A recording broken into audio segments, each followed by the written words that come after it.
some questions somewhere. I'm trying to find them. That's good. Trying to remember the name of that nightclub in New York I used to go to on the way back to school. My Blue Heaven or something like that. I told you, the Glen Island Casino. Huh? Glen Island Casino. No, that wasn't it. Are you sure? I can't remember the name of it. It was a famous nightclub in Manhattan. I don't think it was in Manhattan. Maybe it'll come to me. Are you recording now? I am just. Oh. I never not to hear on microphone. So Okay. It's too close in. No, I know. I like that. It's a different frame. All right. Because that way you can see Bob more. That's true. That's good. What are we on now? That's what I said. We don't really have a plan. Well, why don't we talk about Bob? Let's talk about when you were in the war, in the military. He wasn't in the war, but In the military. Oh. Well, what were you? he was a scientist. In what? Well, Army? when I graduated from college, RPI, Rensselaer Polytechnic, as a mechanical engineer, In what year? 1954. And I went to, I got a job with General Motors testing jet engines in Indianapolis, Indiana. And in fact, that was where I got to be able to go to the Indianapolis 500 a couple of times. That was interesting. I remember walking over, they used to have a bridge over the back stretch of the Indianapolis 500. And I was crossing over that bridge when a famous driver, I can't remember his name, it wasn't Bill Vukovich, it was some other driver, but he crashed right underneath me and was killed in the accident. And I just stood there. Wow, horrible. That's a bad story. Yeah. Huh? That doesn't make any sense. What do you mean? He was a race car driver and he crashed. And I was going across the bridge over the track and I looked down and bang. Don't you get that? Not really, and that's not the kind of thing I want you to tell Yeah, him. news Well. story. So You tell wanted us to about know. Did he enlist in the army? What? Did you enlist in the army? No. When I got out of when I graduated from college, I had a college deferment. I went to work for General Motors in Indianapolis testing jet engines. And that's when the draft board caught up with me. And they pulled me back and put me in the Army in 1954. And I didn't have to go to Korea, thank God. Because of my engineering degree, they decided that they'd put me down in Maryland. Fredericks, Maryland, where they had a lab that was testing temperatures at high altitudes, and I worked on that, designing the things they'd send up in a balloon. Because in those days they were worried about germ warfare. Well, you had to release the germs at an altitude where they could get enough air to live. And so what I was doing was testing the amount of air at different altitudes. And that was a real threat at the time? Oh yeah, the Russians were doing it, so we had no choice. We had to do it. Well, what would you have done if you had drones? Huh? What would you have done if you had the drones that they have today that take everything Yeah, everywhere? they didn't have drones in those days. Yeah, but she's saying, what would you have done? Huh? So you didn't have to go. That was the. We sent them up in a balloon. But that was during the Korean War. Yeah. Right? Yes, it was. That's My right. dad fought in the Korean War. I got out of that, thank God. What year were you born again? 30. 30. Yeah, my dad was born 1922, Oh, wow. and he did fight in the Korean War Yeah, that was. and World War II. Marine. All right, Margie. So, What else can I Yeah, say? Margie, go again. I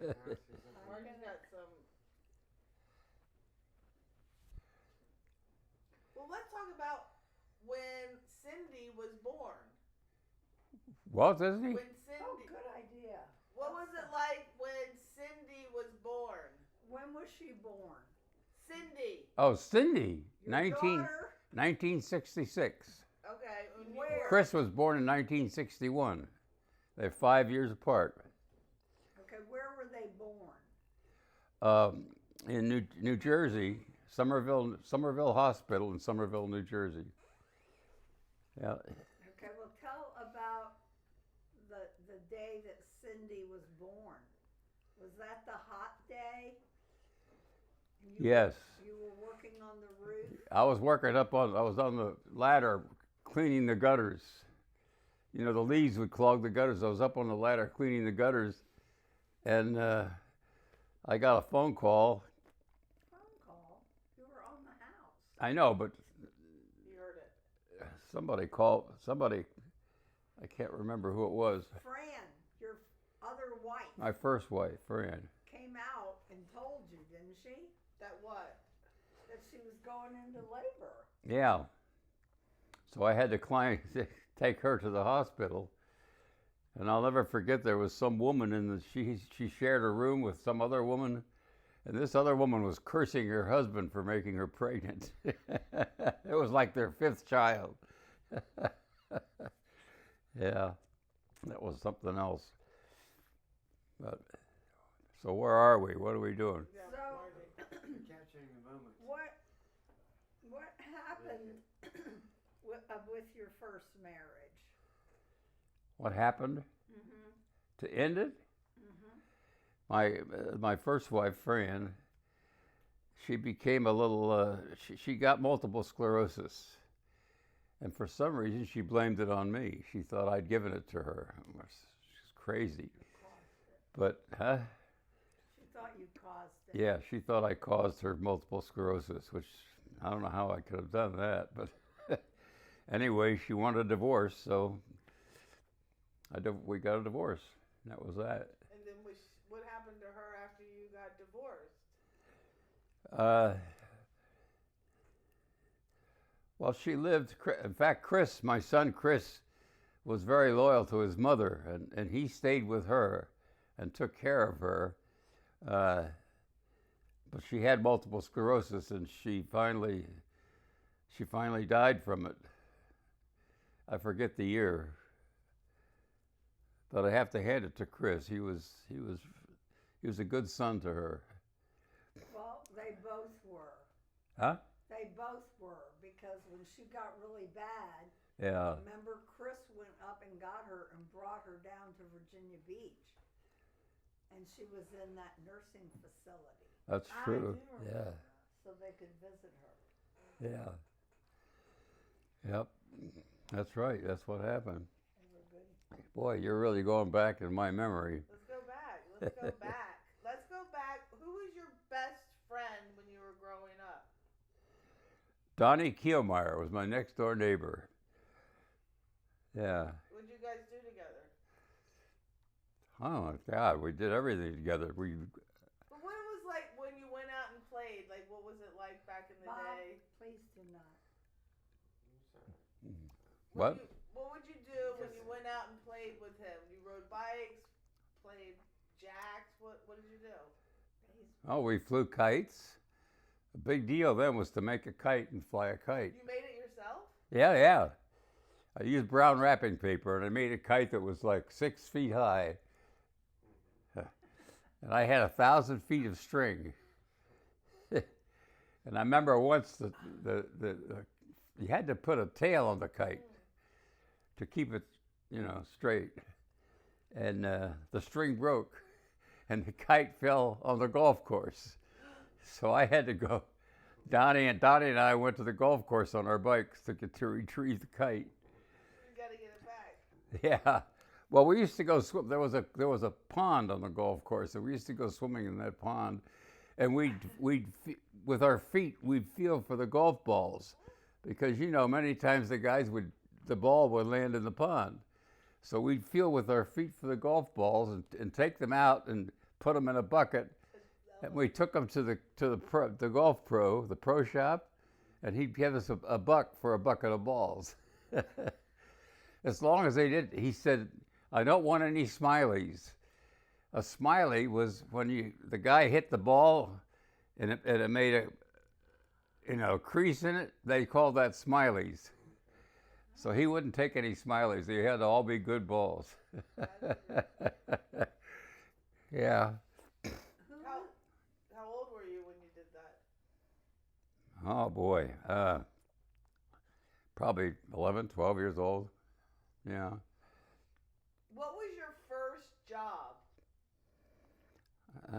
My first job was, What year?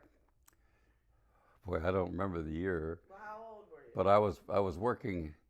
My grandfather got me the job, and it was in Livingston. Was it Livingston? I think it was Livingston. But it was about a half-hour bike ride from where I lived in Bexley, Ohio. And my job was they made wooden children's furniture, like gliders, all these wooden parts had to be painted.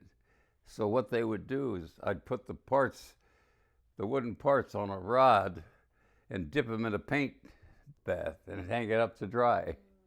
How much did you make an hour doing that? Now that's a good question. God, I don't. 10, so what year is that?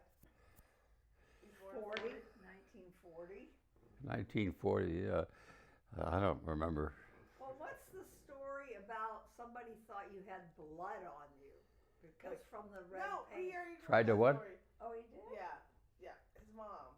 Yeah, Oh, I didn't. we already heard that story. Okay. No, I want to hear, what about, like, I remember my dad telling me when he would go to the movies in, like, 1940, I guess, or even, it was like 15 cents. Mm-hmm. Like, how much did things cost at certain, I'm curious. Like, he already told us the Croatan house was $150,000. Mm-hmm. Times a million, times 100 right now would that house be? Yeah. What was your first car, Bob? Your first car? My first car. Oh boy.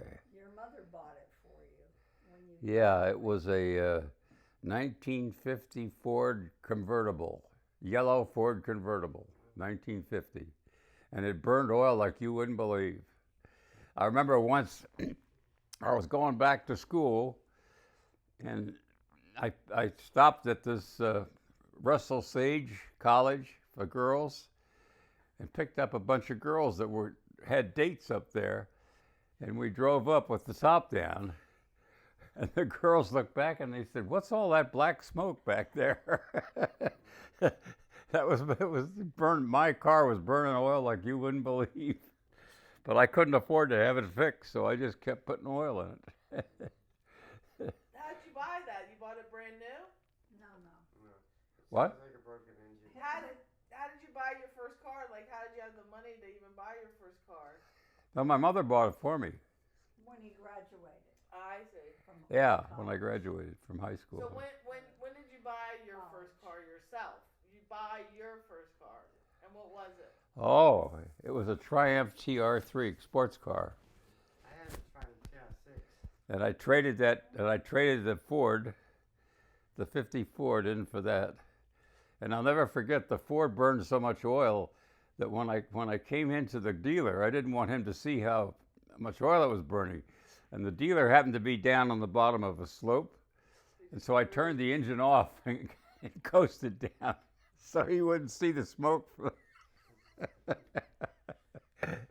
But yeah, that was a fun car, that TR3. When you moved from New Jersey to Virginia Beach, did you drive?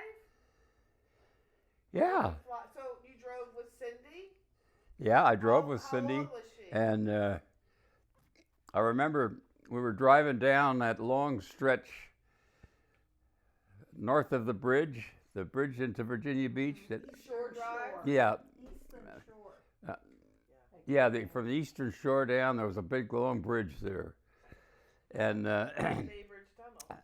but we were going down toward that bridge, and this dog came running across, and we hit it. And I hit the dog and kept on going. And Cindy said, "Oh, we got to go back. We got to go back." So I made a U-turn and came back, but we never did find that dog. Oh, It must have. Good. that's so how old was Cindy when you came down? 10? No, she was 12 Maybe or 10 or- 13. 10 or 12, maybe 13. Yeah, she was a teenager. That's a big change at that time of life. And she just was cool with moving to Virginia Beach? Yeah. Well, she wanted to move. She wanted to get out of there? And Chris stayed. She what? I'm sorry. Stop, Marty. And Chris stayed. Chris stayed with his mother. Like I said, he was real loyal. So he was older, like. Yeah. So he was already like 18. Yeah, he was 18. Right. Yeah. Well, what was your favorite grandparent? Well, Bob, the guy. Oh, my grandfather, Penny Penrose. Hey, we already talked about Oh. Penny too. I thought it was Ivalou. That's fine. That's why. Now let's hear more stories about Penny because Penny sounds like a character. Oh, he was good. There were Did a you lot ever? of. I never met him, but So- I heard tons of stories about it. And it was his mom's on his mom's side, right? Your grandfather Penny. Let's hear more stories about him. Oh, Penny Penrose? Yeah, let's get the words of wisdom from Penny. Well, you told some stuff I about know. his Alright. inventions and. Yeah. You can do it again because You can always add, you know. Tell about Ivalou. Who? Ivalou, your grandmother. Oh, my grandmother. She was a saint. In fact, she was my moral compass because I used to spend a lot of time with her because she was so wise. She was a very wise woman and very gentle and kind. And I'd leave school, grade school, and go visit her and sit on her porch, and she'd tell me all these stories and stuff. And she was really my my moral compass. Yeah. And where was that exactly? In what state? Bexley, Ohio. Ohio. Yeah, it's a little town east of Columbus. In fact, it's within the city limits of Columbus, but it's a separate borough, you know. Mm-hmm. Yeah. What was it like there? What was her house like? Oh, Like, it can was you remember she had a house. It was one of those Sears houses. Sears Roebuck used to sell houses to people, We stayed in one. and she had a Sears house. No, tell us about that. That's cool because Oh, it was like a catalog house. you'd buy the house from Sears, and they'd send you all the parts. And of course, you had to have a carpenter or somebody put it together. You had to pour the How much foundation. do And, you think that cost back then? huh? How much do you think that house cost back then to buy it from Sears? Probably 2,000 or so, something like that. Yeah, You just had to have a piece of land to put it on. yeah, And it had plumbing. yeah. It had plumbing and everything, but you had to dig a hole and put a basement in, and you had to have somebody build the basement, you know, with cement blocks, and then they'd put the house on top of that. So was there a little porch area you could Yeah, there was a front porch. So you go over and sit on the porch with her? Yeah, sit on the porch with. She had a swing on the porch, and we'd sit on the swing, and she'd tell me all these stories. She was this amazing woman. Yeah, Did she cook for you? yeah. She made lunch. She made lunch for me. What was your favorite meal that she made you? The most favorite thing she ever made for me was angel food cake. Oh my God, that cake would almost float off the table. It was So she made it from angel scratch. food cake. She'd use a dozen eggs to make one cake. I don't know if she just used the whites or I don't know how. I think it's just the white. I don't remember, but I've never made it. yeah. And was your mom a good cook? I'm sorry. Was your mother a good cook? Yeah, she was all right. She was okay. Well, what did your dad do for a living? My father worked for a company called Columbus Coated Fabrics. They made what was called linoleum, and it was like for tablecloths. It was cloth, but it had a Oilcloth. oil. It was called oilcloth. And a lot of the tablecloths had the checkered red and white checkers on it, and that's what he did. He worked for that company as a salesman. Like door to door? Yeah, no, No. he traveled a lot to all over the country to department stores to sell them on the idea of using Columbus coated product. Tell why, Bob. Tell why people were changing to oilcloth from. Oh well, oilcloth was great during the Depression. You didn't have all you had to do was wipe it with a rag, Well, whereas a regular cloth tablecloth you'd have to wash it or send it to the dry cleaners or something. What year was the Depression? What year did the Depression start? It was like 28, wasn't it? 1932, I think, 1932. 29. 29, you're right. That's when the Depression started, So you in weren't 29. born She's right. What year is Bob born again? The stock market just went, So he was born in the very So you were born in the very height of the very beginning. the beginning, And 1930. it went until, how long was the Great Depression? It lasted until World War II. Which is Now, that's when Roosevelt first became president in 1932. And he had all these giveaway programs. So you could argue that it was not the right thing to do, but he started the CCC, which is a Civilian Conservation Corps, and the government would hire kids to repair bridges and roads and stuff like that, and the government paid them for it. And that's how he got jobs for people, off of the government money. He was criticized for that. Of course, the Republicans hated him. Do you feel like the Depression Yeah. shaped you as because you were You know, that's interesting because all that money he spent on those programs didn't solve the Depression. The Depression wasn't over until World War II. And of course, when World War II started, all the people worked for industry to make guns and tanks and, I don't know, airplanes, whatever. That's the World War II is what got us out of the Depression. So, how old were you when the Depression ended? Like He's like, 10 years old. 10. So that really to grow up Yeah, until 10 years old. yeah. What was it like every day living in the Depression? did your parents have money? I can remember a friend of my mother's had a children's clothing store in Columbus, and so she always gave me the fanciest clothes. And I remember one time we were in the market. They had a market downtown Columbus, and I was walking in this white shorts and white, fancy, and this bum was sitting by the side of the road, and he says, "Hey, Sonny, I got a rotten tomato. Give me a dime or I'm going to throw it on your clothes." So I gave him a dime.